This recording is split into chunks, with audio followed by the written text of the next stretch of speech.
original faith-based community-driven streaming media, broadcasting live from Studio B, right here from the Voice 17104.com. Welcome, my brothers and sisters, to the Richard James Show on 17104, The Voice. Greetings and salutations.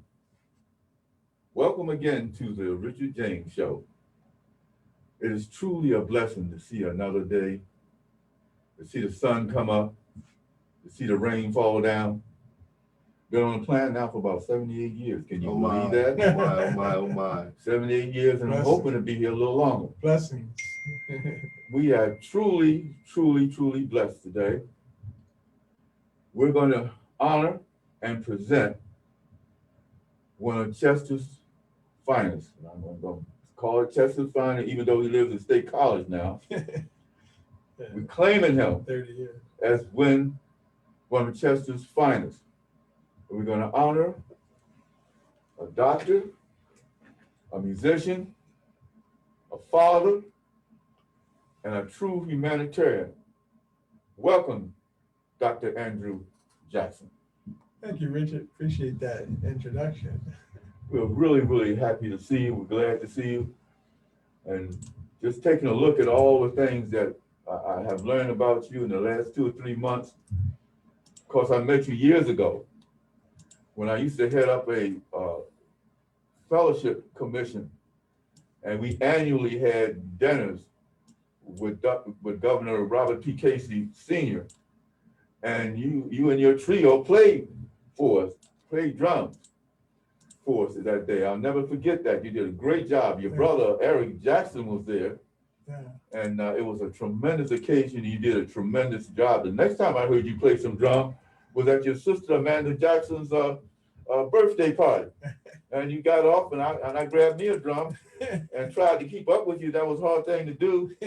But anyway, it was like a wonderful thing. And I'm calling this program Dr. Andrew Jackson's Drums of Passion, because at some point in this program, and we're looking for him to walk in here in a minute, my good friend and brother, Eric Jackson, will be coming in hopefully with a couple of djembes.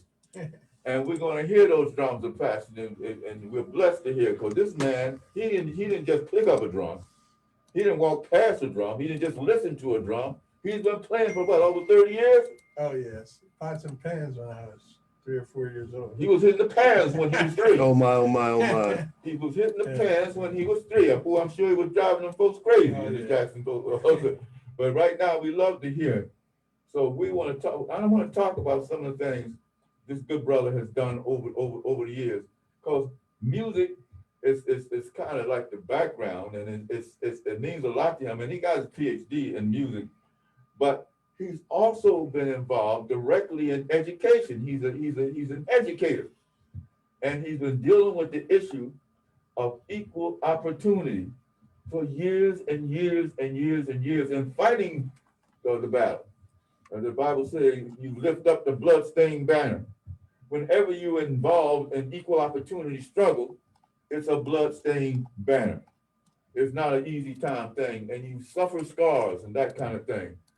Tell us a little bit, Brother Jackson, about your education and particularly some of your involvement in equal opportunity. Oh, thanks, Richard.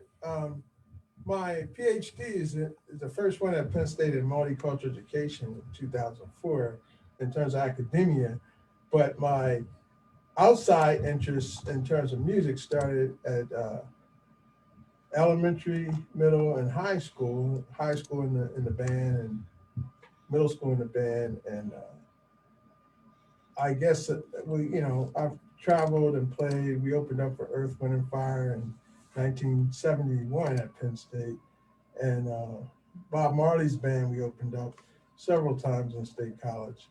In 1995, we opened up for Spiral Gyre, we're a jazz band. So I've been involved with music for a long time. We grew up on it. In Chester, everybody had a drum or a guitar or a bass. We had block parties, and I started out at Douglas Elementary School, and when we lived in the Moken Village, Rothwell Terrace, and then when I went to Lincoln Elementary School, we had a 6th grade band, and then Showwater Junior High School, we had a junior high band, and then Chester High with Clara Fitzpatrick, we had a band, and myself, Brian Rothwell, Russell McGraw played drums along with Frank Carthorne, Rudell Harris, and Mr. Peterson. So that was my introduction to music. And in Chester, we used to have like block parties on A Street and go out to Chester Park and have concerts, and it just stayed with me. Started off with my father, who played harmonica and guitar, and he kind of started off the music interest. And my uncles had a Wandering Four gospel group with my uncles and my aunts called the Wandering Four. It was named after the slave ship, the Wanderer, since our ancestors came over from Scotland to Georgia, where we ended up. And one of my brothers, I think 2 of my brothers were born in Georgia. The rest of us were born in Chester. But Tom and Dula. Tom and Dula, yeah, my 2 older brothers. Yeah. So that was a good experience. And I had a guitar. My first guitar, I got caught not practicing, so I gave it to my buddy Chuck Anthony, who's been in Sweden for the past 30 years. He lived right down the street from me. Right. So he's been playing ever since. Well, I consider you a musical genius. I've heard you play. Well, and you do some unbelievable things with that drum. So one of the students that I had when I was in Ashland Middle School in Glen Olin, Joey DiFrancesco, and we used to go over his house, and he played the organ. His dad played the organ, played with Bobby Peterson and some of the guys in Chester. And Joey's internationally known now. I used to bring him down to Boys Club and Chester, and he played with Pieces of a Dream, Grover Washington. Now he plays with Herbie Hancock and guys like that around the world. He moved to Arizona.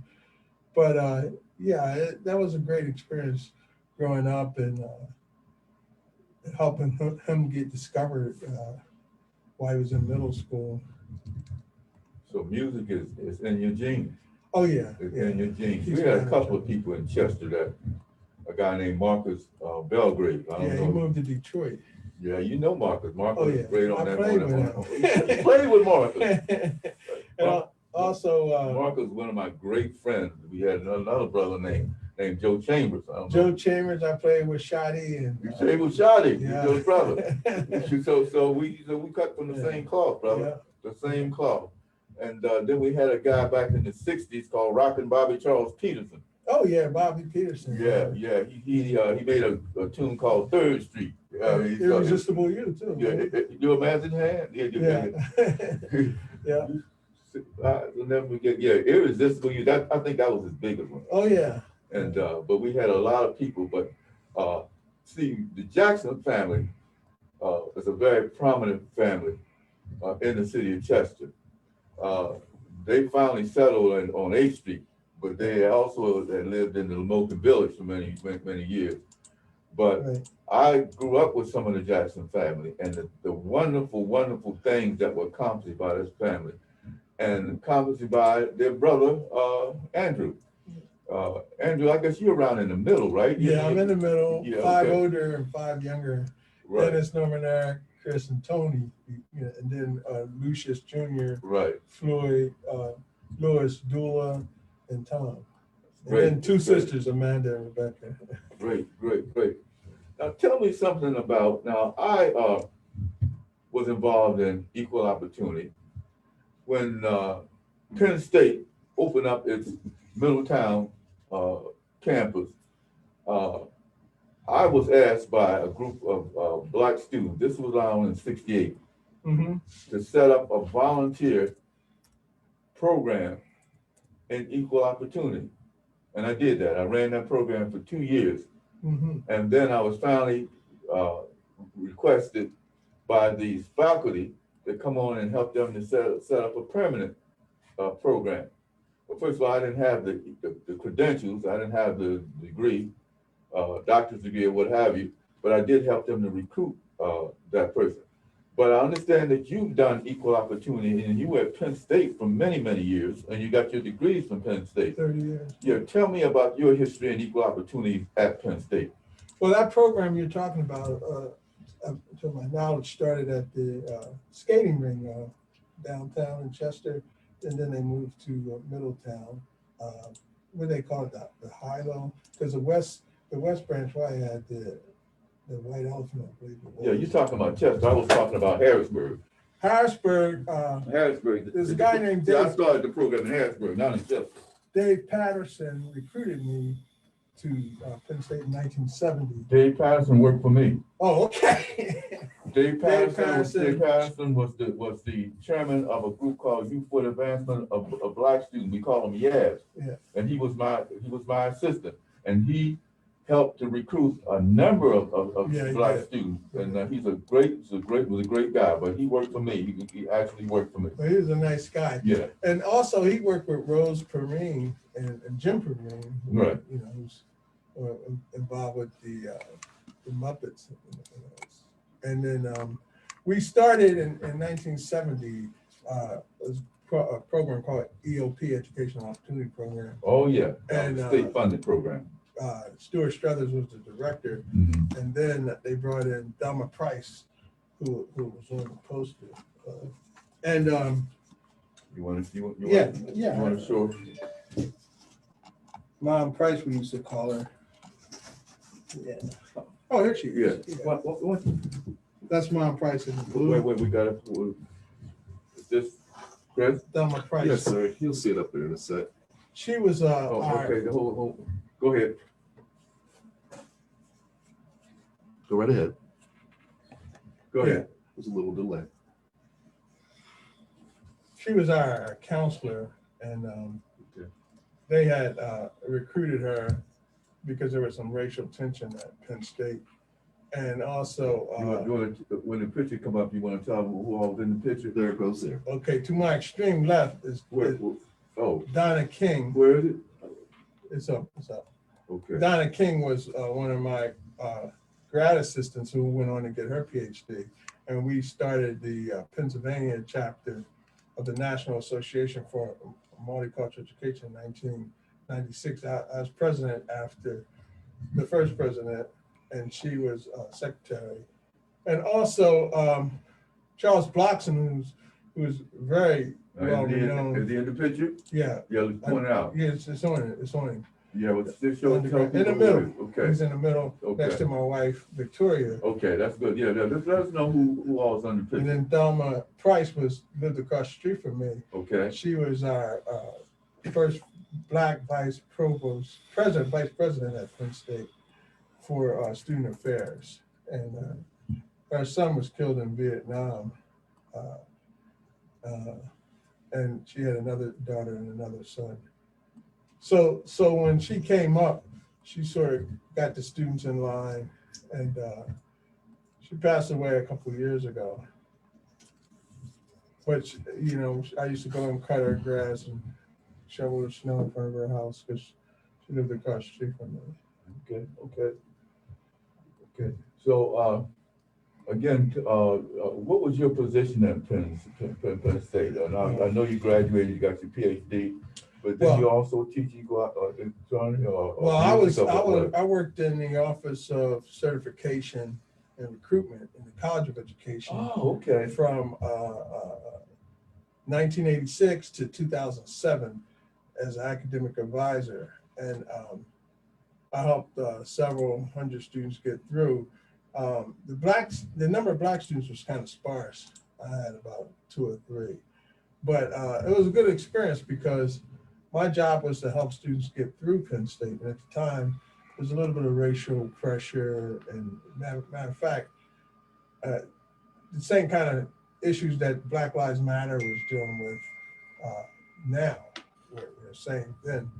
And we started a program called Minority Teachers for the 21st Century, where we were trying to recruit students to become teachers, because as you know, 87% of the teachers are white, but not to say that they can't teach Black students. But it's a different mental philosophy, as you see today in politics, that sometimes you need people to break the ice, and you need people to explain the social dynamics that people have that sometimes people just don't understand, really don't want to understand. So I got my PhD in 2004 Okay. after struggling, working and struggling and raising 3 kids.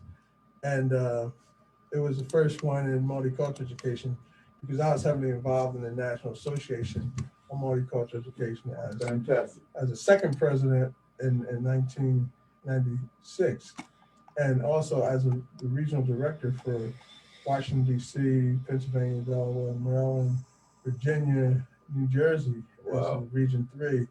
And it was started, National Association of Multicultural Education was started in 1990. So they celebrated 20 years. Myself and Eric went to the last meeting they had in November Okay. in Tucson, Arizona, where my publisher is, Right. Wheatmark publisher, and it was a nice reunion for us. Okay. Yeah, you say you're publishing. Can you tell us something? Here's a copy of your book. Mhm. And hold up. Can you tell us something about your book that you've authored? Well, my book was an extension of my dissertation, and the name of the book is James Banks and the Evolution of Multicultural Education. And I attempted to share with the public in the world what the goals for multicultural education were, and founded, the concept was founded by James Banks in terms of his philosophy at the University of Washington in Seattle. He got his doctorate in 1968, and his first book was Contributions of African Americans.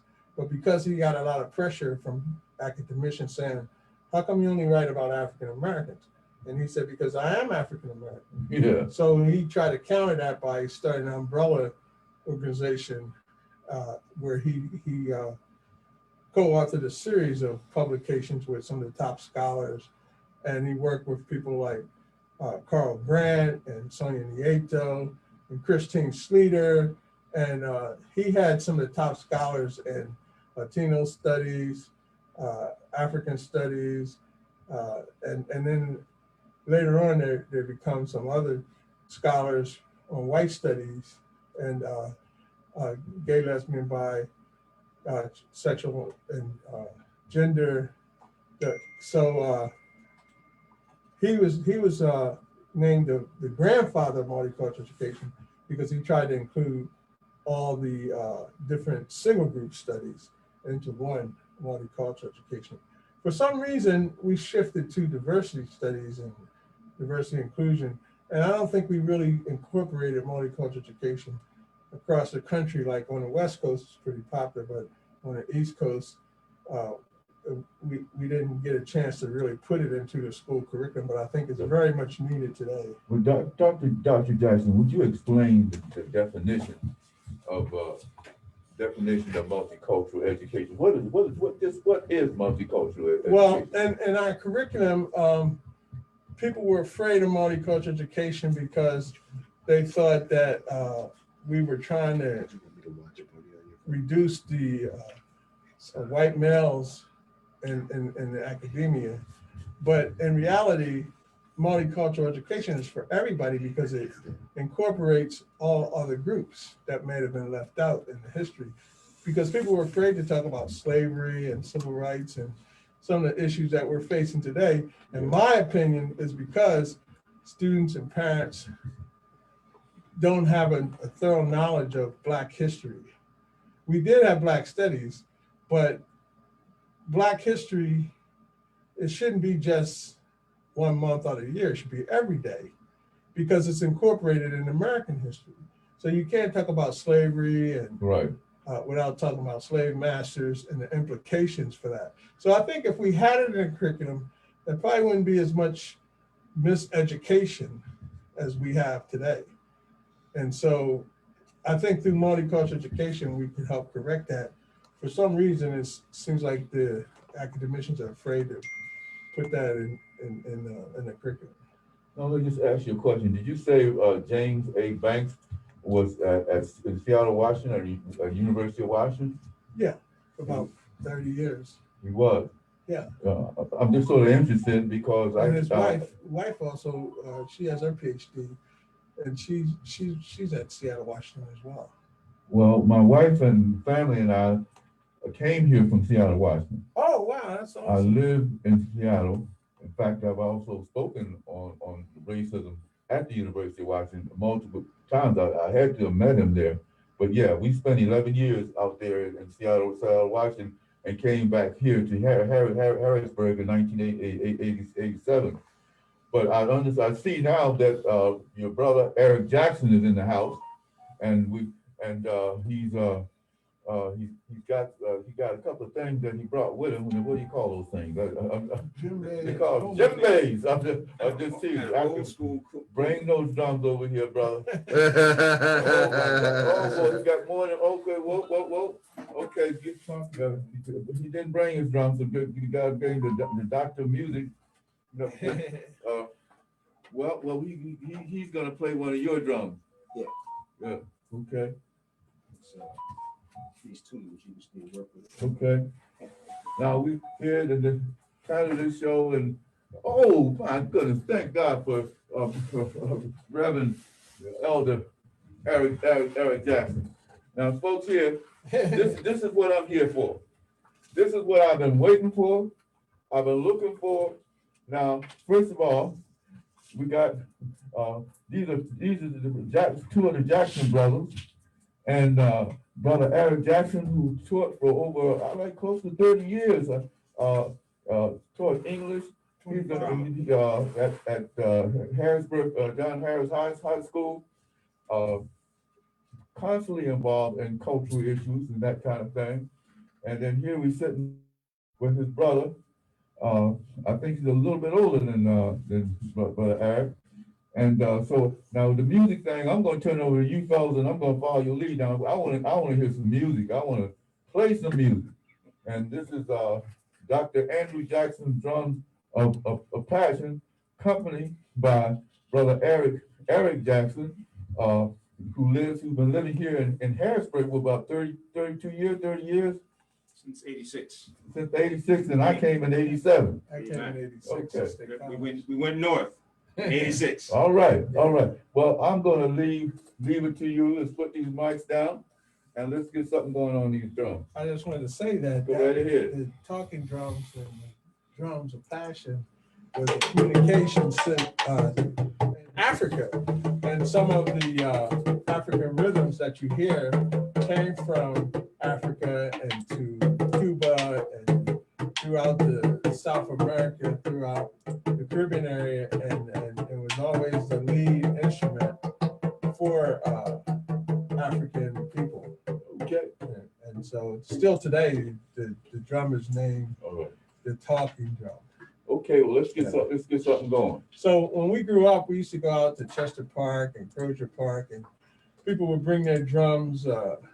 Like people like Pancho, who played in Chester, and somebody would lead off the rhythm, and then we would just join in. So we're gonna do a few patterns. Let's just do Now it. they call them drum circles all over the world. Yeah, they call them drum circles, but it started in the parks where people couldn't afford the clarinets and trumpets and saxophones. Okay. The time is going. Time is going down. Let's just get it in. Time is going. Ready?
the drum, the djembe drum, this talking drum, go back to the griot and the storytellers. They would always either have a balafone. The xylophone comes from the balafone. Use that microphone. The balafone, which is original African, particularly in West Africa and Mali and in Niger, those West African nations, going back to Timbuktu and the University of Sankore and all those places. And so during that transatlantic slave trade, the drum shape changed. The djembe, which djembe is a French word because the French dominated and colonized in West Africa. But then we have the conga, which represents the Caribbean from Brazil on up to Colombia. And normally the rhythms are a little bit faster, not necessarily faster, but different sometimes. But it's all part of the African diaspora. When you go to New Guinea or the Australian Aborigines, you find the talking drum. Even in parts of Asia where I've been, you'll find drums that's similar to the talking drum. So we're going to pick up the beat a little bit as if we were in the Caribbean islands. We'll let the master on the conga take us away.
Wake up a sweat, huh?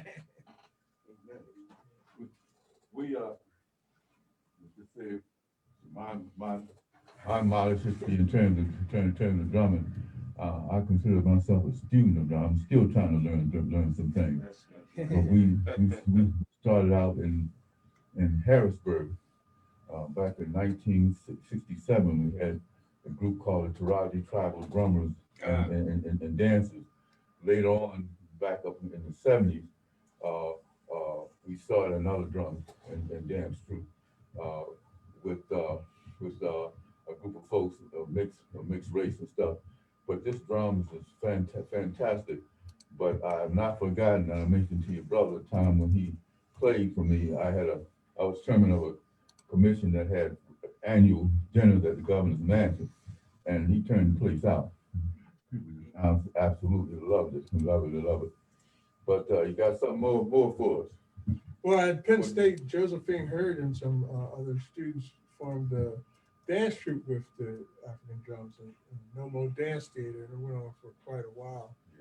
Some of the dance troops, but most of the drummers play for the dancers and sort of a coordination for the music. Okay. I usually play 3 or 4 congas in most of the bands that I play with. As I said before, we played for 30 years at Penn State and opened up and closed at some of the arts festivals over 30 years. And that was an enjoyable time. We got some. Yeah, you well known with those drums, that's for sure. Some YouTubes when reggae band, the Earth Tones. We were the only reggae band in central Pennsylvania at that time. And I guess most of the guys are retiring. I'll be 70 in November, So I can still I'll always be able to call you Big Brother Andrew. No, I said I'll always be able to call you Big Brother Andrew, but one of the things I remember is that when you had the band at Penn State, when you were there as a student around 69, 70, you guys opened up for several groups. One who just celebrated an anniversary, that is Earth, Wind, and Fire. Wow. It was September. Yeah. But what about Chuck Anthony? Tell us a little bit. I guess be okay just to talk about a little bit about your playing at Penn State as a student. That's okay, that's what we wanna hear. Well, I talked What's up, to Chuck today before I left home, because I was reflecting on when we played a concert in Wilmington, Delaware with his brother Ricky. Yeah, what's the relation with Chuck? And, Where he lived he's still in Sweden. He's been in Sweden for 30 years. And he's played with many groups, Urban Birdsong. He was like a mentor to him. Yeah. I had a guitar and I couldn't play it. And I gave it to him and he ended up playing Jimi Hendrix, Wow. all kinds of groups that he played with. And he says he's going to stay in Sweden. He's been there over 30 years. And his brother Ricky still plays in Wilmington, Delaware. And I was looking at a concert that I wanted to make a copy of. His mom was at one of our concerts. She passed away. But I'm trying to figure out how to go from VHS to DVD. Oh, yeah. So I could share some of the music that we did. But yeah, we played, opened up for Earth, Wind and Fire. Jerry Mitchell, who was on the program, was our keyboard player, and Bruce Tomlinson was our bass player. And we had a girl from Chester named Sheila Short who lived around the corner from us. When the Air Force. She was one of the vocalists along with Debbie Williams. And we had a nice horn section with trumpet, trombone, sax, Eric Greenberg, you know. And You ever heard the name Charlie Bourne? yeah, I played with Charlie Bourne in Swarthmore when he was with Black Fire and Son. Right. And Joey's father played the Hammond B3, which he taught Joey when he was 4 years old. He couldn't even reach the pedal. But Charlie Bourne, Charlie taught me music. Manny Campbell. Now you talk about my cousin.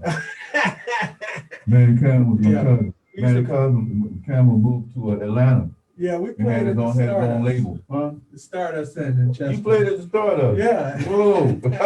One of my old hangouts back in the day. We used to have a lot of good music up there at the Stardust. I mentored. Wow. I had a group called the Little Musicians. Young musicians, yeah.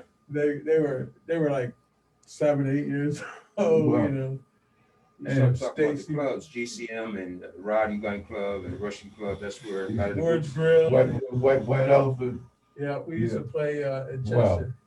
So you played at the Stardust, all the places? Yeah, yeah. Sound like you from Chester. Well, I left when I was 17, but you know, Wow. and- He knows Marcus Belgrade. That was my boy. Oh, yeah. Marcus played with Ray Charles. He played with James Brown. He played with Knowledge. So he won an award in Detroit. Yeah, he did. Yeah, Played yeah. with Marcus. Jazz, Art Blakey and Jazz Messengers was Yeah. played with that group. I took Oh. a lesson with Marcus Belgrade in the summer. A Wow. couple lessons back when I was working with Upward Bound at Swarthmore College. I think his family grew up in the pen, right? Oh, yeah, it's part of Murders Road. No, he do. Yeah, that's right. You're right. He grew up in that Murder's Row. You got it. That's I right. went to school. But that was my boy. I mean, Marcus was a beautiful. Donnie- That was a big family. Donnie Belgrade was he was dating a girl across the street, Joyce McLaughlin. I don't know. Yeah, so yeah, it was a tight knit group. Yeah. Yeah. But the Jacksons were outstanding. There's no question about that, boy. But not just music, but acting, the theater, and martial arts, and all this stuff. Well, my nephew Craig, he played with Earth, Wind and Fire as well. Stevie Wonder, he traveled to Africa. Unfortunately, he died at 52 with Your nephew, who that was Dula's oldest oh, son. Dula's son. Okay, Yeah, Dula, he traveled around the king of the Jacksons. country. Yeah. Okay. Yeah. Promise Kickers, he was there. Yeah. Yeah. Wow. There's a connection in Chester that a lot of people don't realize between the Moken Village, the Bennett Home, the William Penn, the fairgrounds, you know, Well, and each area. The connection wasn't always happy land. Yeah. Right. Now the Moken and the Holmes were friends, and they Yeah. were together. But the William Penn and the The Murder tribal Road war. was on the other side. And interesting, when I grew up and got involved in community action, I ran a community center at down on 3rd in Kirkland, and some of my best friends were those folks from the road who I used to fight when I was a kid. And one of the guys that used to be a part of the road, and they hung out with the Dawson brothers. I don't know if you ever heard the Dawson Oh, yes. brothers, Uh-huh. but a guy by the name of Harold James. And I used to pass a couple of pickies. And then my uncle told me, you know who Harold James is? I said, yeah, I'm Well, from down there from the Merritt Road, he's your cousin. You're fighting your cousin. And then I got to know Harold and the family, and that was a good thing. But look here, One thing about music, it brought people together, regardless of race, creed, or color. One of my classmates in Showwater, Jimmy Batten, was a great keyboard player that played with so many talented And two made one of the musicians. big ones in Philadelphia. Yeah. Traveled the world. now you went to Showwater also. Yeah, I went to Showwater. Do you remember who the vice principal was? Do you remember John Brown or Jackie Brown? I remember Mr. Polk and William Polk was Polk. principal. Yeah, okay. Yeah, he was principal. He was principal there when I taught at Showwater. Oh, yeah, I remember. And my science teacher, Yeah. Mr. Ramshire, and also my Spanish teacher, she won, was the $64,000 question. Oh wow, Yeah, that's great. That's great. yeah, I had a great time growing up in Chester, you know. Well, can we do a little bit more drumming? We got a couple of minutes left. If that's okay. All right. And then we can close out talking about some of this positive, right? Let me play that one, Yeah, and then yeah. you can do your, what you did in Arizona. No. You know, too? Let's see what Need this one or? Now, we're gonna feature brother EJ on Okay, some dialogue along with the music. very Like the good. last poets used to do. Oh, yeah. And that's what Rodney Drive thought was drummers used to do. We used to do that. Okay. Africa, motherland, cradle of civilization, Fertile Crescent, Blue Nile, the Nile River Basin. We are the seeds of kings and queens from the great universities of Timbuktu and Sankore. Traveled from continent to continent, the great diaspora. And then there were colonizers, and we came to this American shore before crossing through the Atlantic. 2 months, 3 months on our back. But we are the survivors, the remnants of those who created civilization, who began mathematics, science, astronomy, surgery. Even the great philosopher Hippocrates said that African people were the beginning of all the Greek sciences. And so here we are, carrying that tradition. The drum is the heartbeat. It's the heartbeat of humanity. It's the heartbeat of our community. When can and when shall we become neighbors again? When can we put the neighbor back into the hood? When we'll see our brothers as subjects and not objects. If we can learn our culture and bring them back to who we are.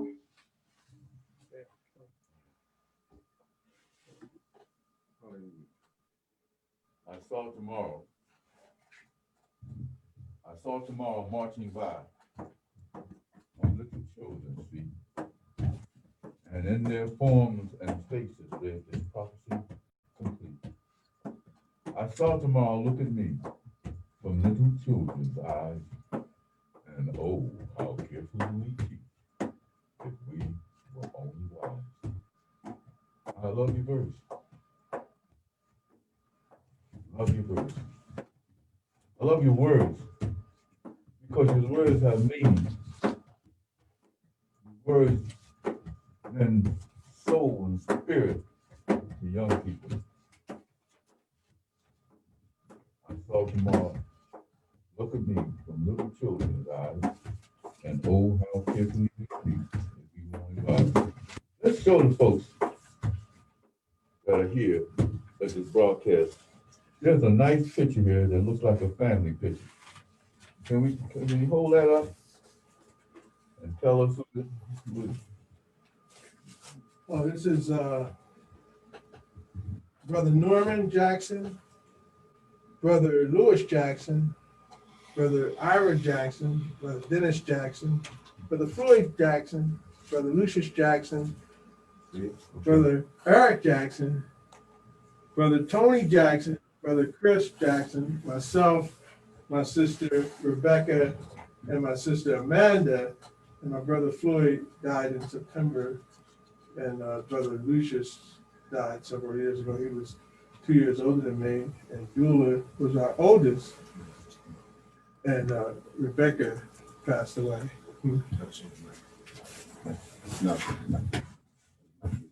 Oh, okay. We're looking forward to do here, Richard James Show. We're looking forward to doing a series honoring the Jackson family. And let me tell you something. We don't honor folks just because they got a big name. We don't honor folks because they've gotten certain awards or awards. We honor people who have done things, and all of the Jacksons, amazing. Those two folks, your mom and dad, came up here from the Red Clay, Georgia. Came up here, you said it was 2 kids at the time, Yes. and then expanded. And the contributions, and I'm not saying this because he's sitting here, that the Jacksons have made to society, I think the world ought to know. I mean that. The world ought to know. Contribution not only to music, to the military, to martial arts, and Thesleyan. And I just have to say something. Eric Jackson and I have to be friends over the years. I didn't know Eric when he was probably just a little guy when I was in Chester. But I met him some 25, 28 years ago. Like he had that big, beautiful Jackson smile. I used to do another Jackson that smiled like that. His name was Tom Jackson. Tom Jackson. And when I saw Eric, and then Eric got to be, and I'll be friends, and I've been blessed to be able to perform with him on certain occasions and be able to do some things with him. And he and I coached the debate team. That's right. For the high school for a couple of years. Mm-hmm. And then I had the honor and pleasure to meet his big brother, Andrew, the doctor of music. Not only music, but also the doctor of equal opportunity and multiculturalism. Spent his life giving back. And because of that, I want the world to share. I want the world to know who the Jacksons are. All right. I just wanted to say that when I was president of the Forum on Black Affairs at Penn State, They can't see that. Mr. Small. that was one of Show them the that big picture. things. Oh, okay. No, show them the picture of you big news that they can see. They can't see that. Here. Oh, okay. Yeah. Yeah, and I first got involved with multicultural education by attending one of the conferences. And I was hoping that that curriculum would spread to Penn State and all the schools on the East Coast. And I just want to share what James Banks said about that this will help you to approach and provide training for teacher educators. And a course in education and multicultural education could be designed during the summer, which students transition from the concepts that James Banks shared to create, maintain a civic community that works for the common good, says Professor Banks. Education in a democratic society should help students acquire the knowledge, attitudes, and skills they would need to participate in civic action to make society more equitable and just. And that's what I stressed in my book, James Banks and the Evolution of Multicultural Education. And my introduction was written by world famous Christine Sleeter, who is one of the top educators in multicultural education. And she was at California State University, and she's emeritus. But if you don't know much about multicultural education, go on the web and Google Dr. James A. Banks and look at some of the books that he's written. Over 50 books. And I want to thank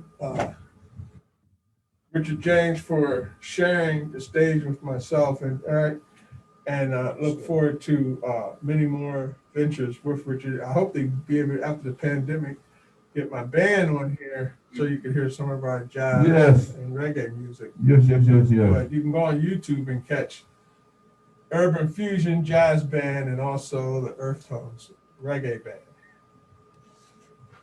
Okay. We're looking forward to it. I'm looking forward to putting together a series of programs honoring the Jacksons and their contributions. There's lesbians in the house too. I can remember as a little fellow, well, not a little fellow, a younger fellow. Let's put it that way. I wasn't so little. but I used to go there. There used to be a theater that was founded by a gentleman by the name of James Theodore Reed, called Chester Repertoire Theater. Oh, yes. And I helped James to put that together. But my star attraction that I used to go to see was a gentleman by the name of Tom Jackson. And Tom Jackson was, oh my God, that man died. And then he had a clone. Years later, I'm not looking at Tom Jackson, I'm looking at Eric Jackson and Raising the Sun. Starring down there. That was good. Raising the Sun. But I said, oh my God, this is Tom all over again. As a matter of fact, this guy may have accomplished even maybe a few more things than Tom. I don't know. Whitaker Center. Yeah, Whitaker Center, years and years ago, but that's just only some of the things that he's done. He and I used to do a monologue together, and he would do, Eric and I, he would do Dr. King, and I would do Brother Malcolm. That's it. But we used to do that together. But I want to say, Dr. Jackson, it is an honor for me to have you on my show. I'm honored and pleased with all the things that you've accomplished and the fact that you're willing to share the things that you've done and also to share your music. But you are an accomplished musician. Your brother Eric plays a lot. And he's been carrying a djembe with him for years and years and years and years and years and playing. And I'm just a student of the djembe. I don't play it. I don't even own a djembe anymore. I got to get me a djembe so I can have one for occasions like this. And we got a few more minutes to go. We can close out with maybe one more drum. You have 10, Rich. I know. Thank you, man. I see it right in front of me. Yeah. We got a few more minutes to go. And what we got? What did we do here? So this one. Yes. I'm looking at it. Did we show Dr. Bloxton and you? Dr. Bloxton was head of, could you know who has Dr. Bloxton? And he was head of, what do you call it? Multicultural, he was at Temple University. But he first What was the title? offered his curator. He first offered his works to Penn State, and they weren't familiar with him at the time. So they said they might be able to give him a room. And Temple gave him a whole building, Sullivan Hall. Yeah, he So had he a had program. another collection that he gave to Penn State. They weren't ready for it. Third Yeah. floor of They're the still team. not. I worked with Dr. Bloxton for 2 years. Oh, okay. Dr. Bloxton was head of the program at Temple University. We were both on the state commission, museum commission together. Mhm. As a matter of fact, we used to give a conference every year Mhm. on African American studies. Oh, He's yeah. not only an accomplished educator, he's a great man. He's a great human being. Dr. Bloxton is really a great human being. And our paths are crisscrossed. I don't know, from time to time, you and I have been in the same place. We know the same people. And I don't know what the deal is, but hey, like it's inevitable that we do some things together. I know one thing, I'm tickled to death. Yeah. Yes, sir. Hallelujah. And you tell me a little bit more about your dad, who was in Panama. That's where I did my student teaching at. Well, I'll do it quickly. We only have a few minutes left. Yeah. But my dad, Richard C. James Jr., even though he don't want to call himself Junior, he likes to be called Senior. But I try to convince him that since his dad was named Richard C. James, that he could not be Senior. Then he has to be Junior, and I got to be the third. But that was an argument. But then I just left that alone. But my dad was in the Navy. and he fought on a frigate. And back in those days, those frigates were all black with white leadership. My dad, they took over the ship. There was a mutiny because even in the Navy, racism abound. Oh, yeah. And I don't know how in the world my dad did it, but my dad still came out of the Navy with an honorable discharge. But there was another fellow from Chester that was on that same frigate. His name was Robert Small Sr. And he and my dad were friends, but they served together in there. The other thing that my dad did, he did a lot of things. He was a singer. He used to sing with a group called the Jackson Chorus at Bethany Baptist Church. Oh, yes. And then he sang with a group called the Mount Eagle Quartet of Chester. Our uncle, Okay, John Clements. all right. JB. Yeah. Well, they sung sang together. together. We got 2 minutes left. And what I like to do, can we go out playing drums? Okay. And I'm going to say so long to you folks. I want to say thank you for tuning in and there's more to come. And these are the kind of meaningful programs that we have on the Richard James Show. And I want to thank you for coming and helping us to honor Dr. Andrew Jackson. Was a man that made many, many accomplishments, and I'm looking forward to doing many more. But let's go out, let's play some drums. Let's just play ourselves out, if that's okay with you guys. Okay. Thanks, Chris, for sharing his technical skills. Oh, okay, come on, we got 2 minutes. Okay. Umoja, unity.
Thank you for listening to the Richard James Show.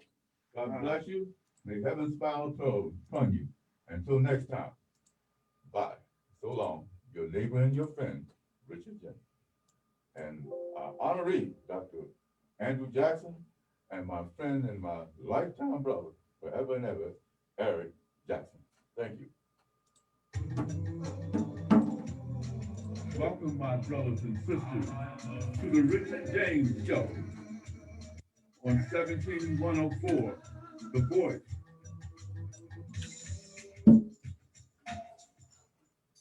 Good job, man. Thank you, gentlemen. Thank you. I think that was good. We picked up a lot of skills on that one. Yeah. Great email and call in.